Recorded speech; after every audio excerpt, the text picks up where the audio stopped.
if you're one of the 3 or 4 billion people that has no hope otherwise, then for you, it's really a egalitarian, utilitarian entitlement. For people that are rich in the Western world, it's just an investment option for them in order to protect your family for the next 30 years. Seems to me like you might want to support it just because it's the right thing for humanity. And that's where I come down on this situation.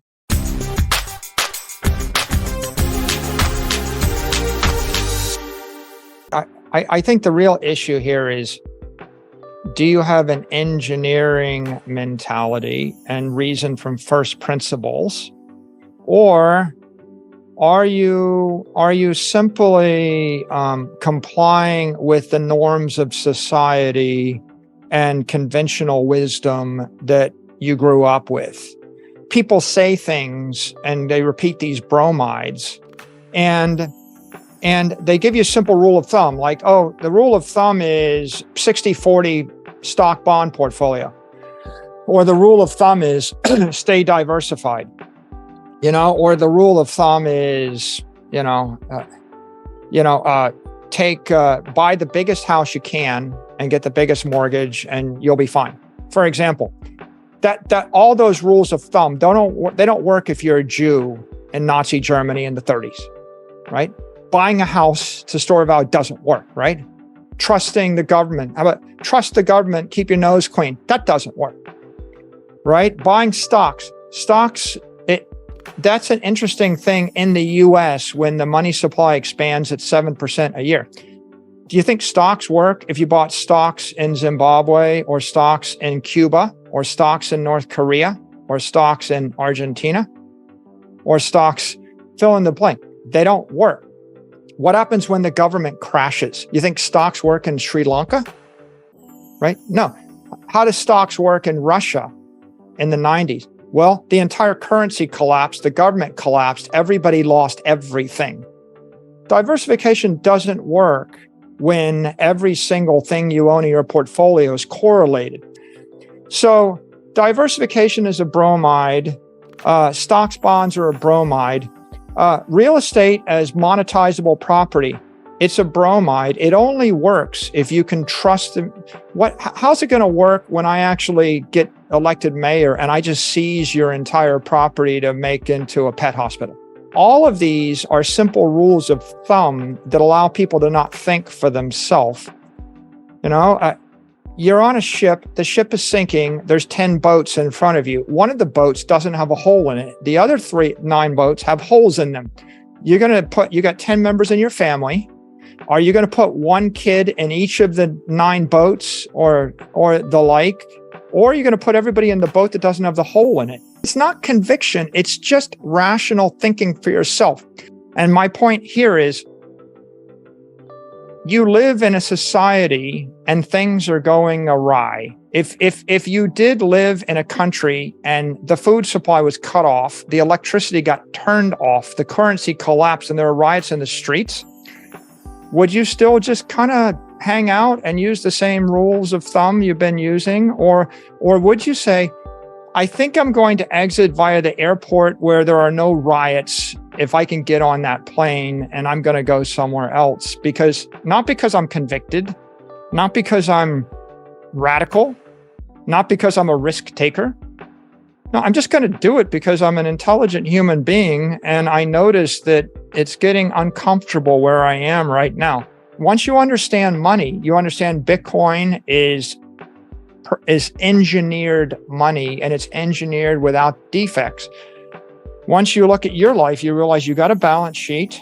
You got to actually allocate your wealth to portions of the balance sheet, and assumptions you used to be able to make about bonds, they don't work anymore. Assumptions you used to make about stocks, they don't work anymore. Assumptions you made about property. You own a yoga studio. I get elected mayor and I tell you point blank, I think yoga is dangerous. People should not be able to do yoga. It's an abomination in the eyes of God for the next decade. You still have the same view of your value of your yoga studio? Or are you going to say, maybe I can repurpose it to something that's politically correct? Or you say, maybe I'm just going to sell it and go someplace where I'm less likely to get canceled, right? As a business. this is not radical conviction. And if I look at Bitcoin, I'm not going to say, let me say it this way. If you're in a city in the middle of Africa taken over by a dictator who's going to murder everybody next Tuesday, I would say convert all your wealth to Bitcoin and leave. Okay? If you happen to live in Florida or Texas and you've got a comfortable life and family and you expect to be there for the next 30 years and you want to own some land, a building, a restaurant, and some Bitcoin, I say, okay, a diversified portfolio, I guess that's fine for you. If you're sitting in a country where the bank is about to freeze your assets and devalue them 10 to 1 and trickle them back to you over the next 20 years, I would say on the margin, yeah, you probably should convert them all to Bitcoin and get them out of a custodian because the volatility of Bitcoin and the risk of Bitcoin is a lot less than the risk of trusting the bank and trusting the government and trusting the local currency. So ultimately, everyone's got to decide just how risky is their macroeconomic situation. And if you happen to be wealthy living in Manhattan and you're living off a trust fund, you might not have a problem. You might think it's okay. But, ask people that fled Cuba or North Korea how okay it was, right? Today, you have an option. 30 years ago, 40 years ago, you didn't have an option to move all of your wealth onto a crypto asset now. If you're one of the 3 or 4 billion people that has no hope otherwise, then for you, it's really a egalitarian, utilitarian entitlement. For people that are rich in the Western world, it's just an investment option for them in order to protect your family for the next 30 years. Seems to me like you might want to support it just because it's the right thing for humanity. And that's where I come down on this situation. When I talk about Bitcoin, I'd say it's an economic imperative because it's perfected money. It's a moral imperative because it's the ability to give property rights to 8 billion people. But it's also a technology imperative. It's a technical imperative because it represents technology to introduce conservation of energy into cyberspace or to create matter and energy in cyberspace. This idea of cyber rights, right? Cyber process, cyber property, cyber energy. It's a big idea. And I think the reason I think that Bitcoin is so powerful is because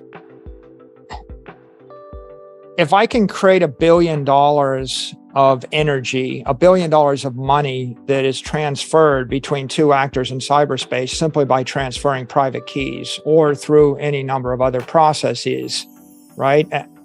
And I can do that in a millisecond, do it 1 billion times an hour programmatically. Now I've created high velocity, intelligent money, high velocity, intelligent property, right? And the applications are manifold. You can change the way sales systems work. You can change the way marketing works. You can change cybersecurity. Right now, this cyberspace is a political construct, and it is not a physical construct. Money in cyberspace is political money. If you ask me for $100 and I send it to you via credit card, I can DK the deal. I can go to my credit card company, my bank, and say, I didn't really do that transaction. They'll reverse the transaction tomorrow, and you'll lose the money. Consequences? Well, what if you ask me for $1 billion? And I ask you for $1 billion of stuff. Okay, so I want you to give me 10 ships. I'll give you $1 billion, and the next day I just reverse the credit card transaction and keep your ships. If we actually have digital money, true digital money, which represents digital energy, then I can actually say to you, every time you cross this threshold, you have to post $10.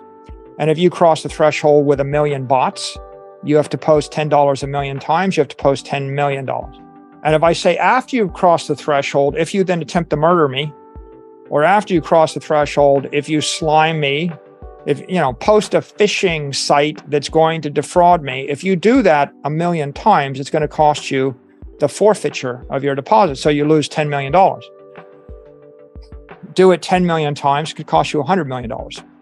So when I say Bitcoin represents digital energy, what I'm really saying is, when Satoshi invented a way to transfer $1 million of value from me to you without a trusted intermediary or a third party, not only did they solve the problem of how to move $1 million of energy, they also solved the problem of how to manifest $1 million of energy in the digital realm.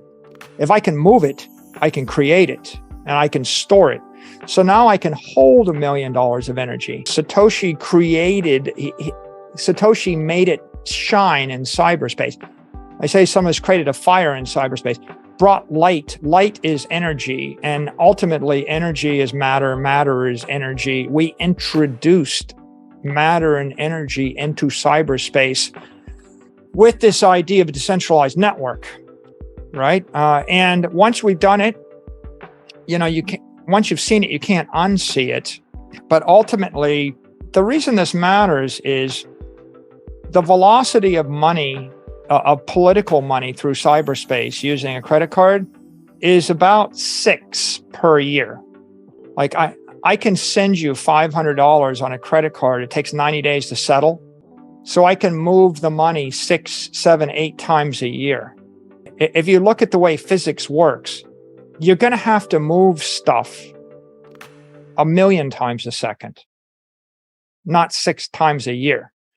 The velocity of digital energy is billions and billions, not 6. Might be 6 billion.